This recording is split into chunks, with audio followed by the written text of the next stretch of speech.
Masayang araw po mga ka-PL.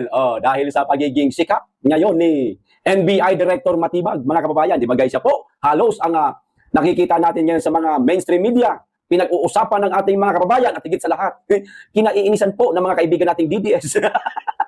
Walang iba, kundi itong si NBI Director Matibag, ang ating mga kababayan, mga ka-PL. Unti-unti na pong naghahaglap ng mga baho ng kanyang asawa na maaari pong i-connecta. Ayan, kay NBI Director Matibag. Katulad na lamang po mga kababayan, video, ipapanood ko po sa inyo. Ang kanyang asawa di umano na kongresista, mga kababayan, abay, sangkot din daw umano, mga kababayan, sa flood control scam. Naku, gaano kaya katotoo ito, mga kababayan?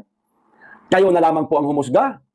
Mga kadistrito ng asawa ni NBI Director Matibag. Kung mapanood nyo po itong video na ito ipapanood ko po sa inyo, paki-confirm naman po, paki-comment kung totoo ba na nangyayari ito sa distrito ng asawa ni NBI Director Matibag. Okay, para malaman po namin ang katotohanan. So, ito na po ang video, panoorin po natin mga kababayan.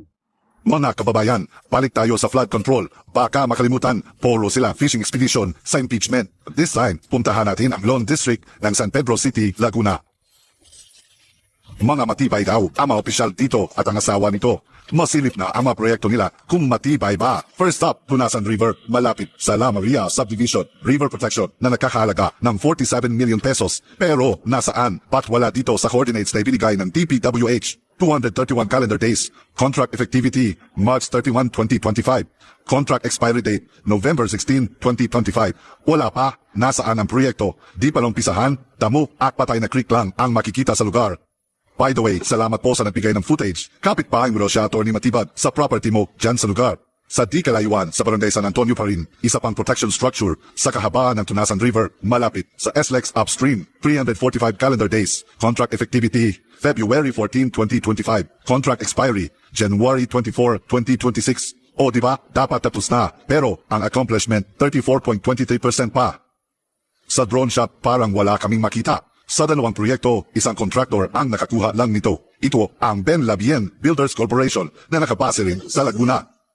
Sir Matibay, Sir Matibag, Direktor ng NBI, pwede magtanong o pakitanong na lang sa asawa mo anong nangyari sa mga project sa distrito niya. Nagtatanong lang ho. Sir Matibag, please naman, paimbestigahan mo. Imagine, flood control project inilagay sa overlooking area. Diba? Tip po namin yan. Total, mahilig din kayo mamigay ng tip.